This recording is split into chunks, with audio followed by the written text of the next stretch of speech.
It was amazing what we all embarked on 30 years ago. And what you and Howard brought and how you changed the second golden age of animation, changed the face of the company. She's right. You know, I don't think people realize really how true dead animation was. And think about that, if they hadn't produced Little Mermaid, all these films that have happened in the last 30 years may not have happened. Yeah, it was an incredible time because we were all just learning. And your classic I Want song of Part of Your World, and you know what, Alan, the way that I learned that song is from the cassette tape that you and Howard did. I just remember Howard telling me over and over again, don't oversing it. It's a monologue that happens to be put to pitch. Sure. Just tell the story.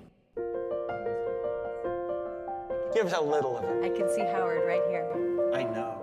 We actually have with us here today some leading ladies from other movies that I had the privilege of working on. Incredible artists. Yes. Paige O'Hara, who was the Belle in Beauty and the Beast. Judy Kuhn was Pocahontas in Pocahontas. Lilias White was one of our muses in Hercules. And Donna Murphy was Mother Gothel in Tangled.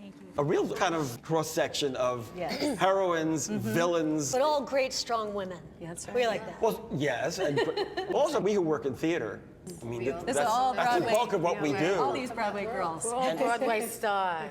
I mean, the ladies have all been leads in shows, and you know what it's like to be on stage. But when you're an animated character, it's a whole other thing, right? One of the great things that I loved about Hercules was the fact that the animators came in and watched us as we recorded.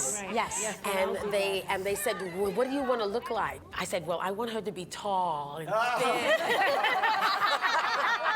And they looked at us and they really got the essence of what we look like in our faces and how we projected ourselves. Another collaborator who was actually very dramaturgical was Stephen Schwartz, who you got to work with when we did Pocahontas together, Judy. And I remember also when you sent me the cassette of Colors of the Wind. Still cassettes? Okay. And this was just, yes, a cassette.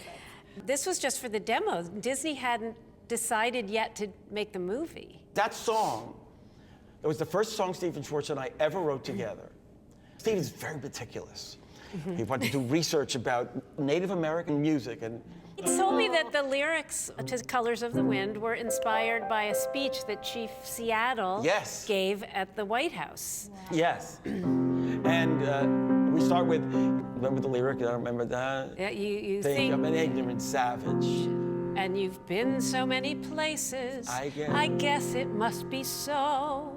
But still I cannot see if the savage one is me. How can there be so much that you don't know?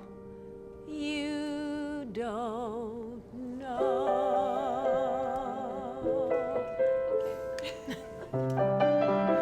It's so beautiful. I know. Oh my God, Jody and I are like crying here now. That's okay, okay.